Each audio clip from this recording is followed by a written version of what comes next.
Hey everybody, Ryan from Rhino Hockey Channel here. Alright, been a while since I've done News of the Day video, but gonna do one today because there's a bit of news from today and a little bit from yesterday. Oh, if I had not said it, since I haven't said it already, hit that like button, hit that subscribe button, make sure to hit that notification bell, and let's get started. Alright, so Nashville announced that Pekka Rinne is retiring. 15 seasons with the Predators. Leads them in all goalie categories because he's basically been their goalie since fairly early on in their franchise's existence. Fairly early on. Not the very first one, of course, but he is the best goalie in their franchise history. So, leads them in all categories. Had a great career. Made the finals one year. Unfortunately, didn't win, but that's how it goes sometimes. Still made more finals appearances than Mike Gertner, who is one of the top scorers in league history. Alright, Montreal announced that their interim coach, Ducharme, is now their head coach, as he signed a deal today for 3 years, making him the official head coach of the Montreal Canadiens. And rightfully so. Took him to help take him to the finals. Definitely a good reason to sign somebody. And now some Tampa Bay news, the Cup champions. That may be gone after this year because Pat Maroon dented the Cup during a during a boat parade, that they were having to celebrate the Cup. And not sure the exact details of how he did it, but he dented it. That usually does not bode well for you. At least he's won 3 in a row. Now he can tell Drew Doughty, who are you now? You only won 2 cups. I've won 3. Eat that. If you don't know what I'm talking about, it's something Drew Doughty said to him when he was either a rookie or second or third year guy. He was mouthing out to Doughty, and Doughty turns around and goes, "Who the fudge are you?" Well, I think you know now. 3 cups definitely beats out 2. But still, both are very good in that fact that they had multiple cups. Unfortunately, Pat Maroon did not do it with the Ducks. Dang it. I always liked him too. I was sad when they traded him. Alright, other than that, Victor Hedman had knee surgery, so he is going to be out for 4 weeks. Should be back in time for the regular season. Which, by the way, the NHL did announce the regular season will be 82 games, and starting in October, ending in April. And I guess they, quote-unquote, discussed the 2022 Olympics, so we'll see what they do. Alright, yesterday, I know this is yesterday news, but Edmonton and Chicago had a trade. Chicago acquired Caleb Jones and a conditional 2022 draft pick. I was not able to get the conditions of it, sorry about that. And Edmonton acquired Duncan Keith and Tim Soderlund. So, Chicago got rid of Keith's contract, and Edmonton got a proven defender. Unfortunately, that proven defender is on the tail end of his career, so I'm not sure if it's actually an improvement over Caleb Jones or about the same. But they needed to do something because they were embarrassed in the playoffs, so we'll see how this works out. Alright, the big news that was just announced, the Wild are buying out Zach Parise. Not that surprising, honestly, just not worth the money. And Ryan Suter. Suter, I was surprised with because he had a good year and he's been very solid for them. So I was really shocked to see Ryan Suter. I know he's a lot of money, but he's actually worth the money, unlike Parise right now. Parise was at the beginning, not now. So I was surprised when I saw Suter in there too, because it was like he did really good for you guys. So that's kind of surprising. So both will be free agents. I'm not sure Parise is going to he'll probably sign with New Jersey. Like a 1-year league minimum, probably. And Ryan Suter, he'll probably sign a $4 or $5 million contract for a year or 2 with somebody. Because he still is a very good defender.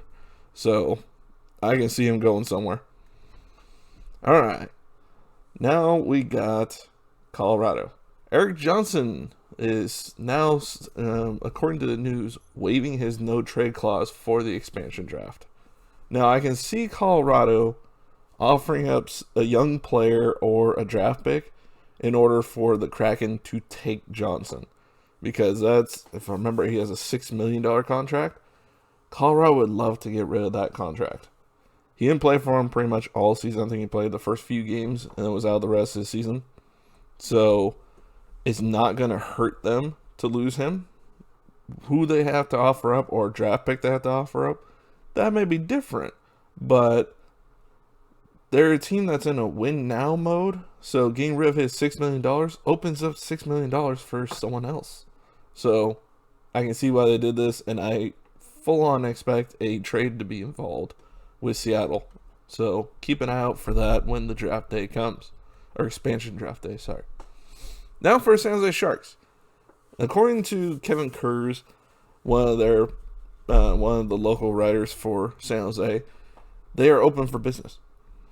They are offering up these three players specifically: Dylan Gambrell, Kevin Labanc, and Radim Simek.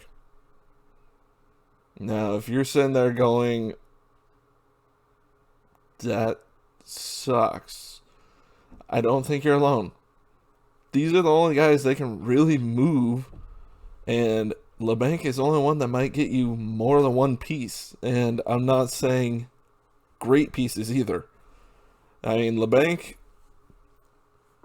3 seasons ago when he was on Joe Pavelski's line, he was good. Ever since, not so good.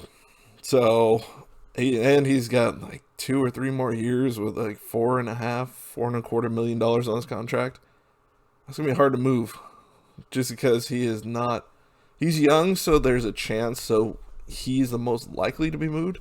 Radim Simek is more of your, I'd say, 4 to 6 defender.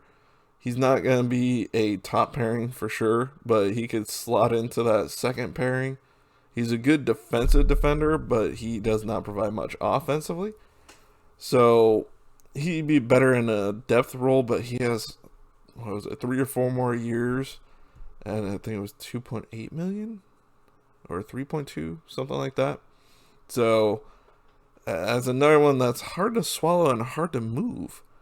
And Dylan Gambrell, he's an RFA, and he's pretty much shown out there this year he's only going to be a fourth liner.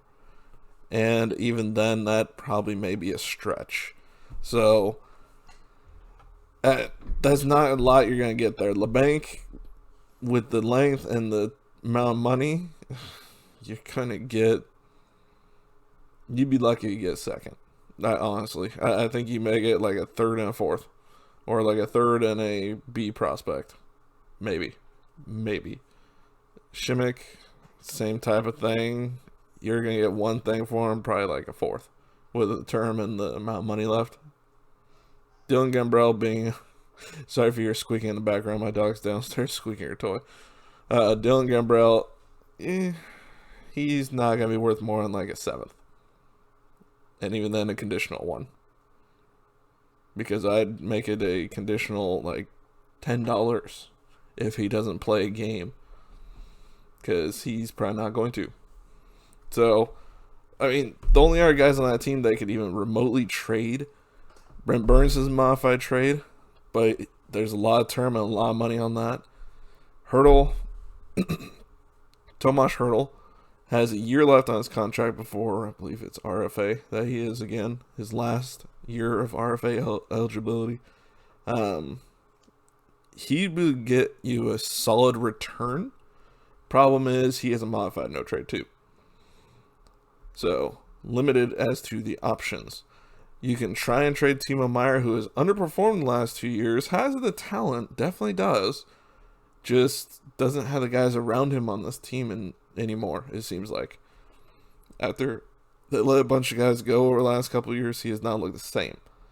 So, he may be, but the problem is when he comes up, the qualifying, his next year that he has to be given a qualifying offer, it has to be $10 million.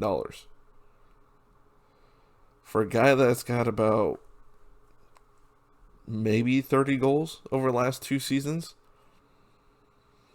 that's a hard pill to swallow.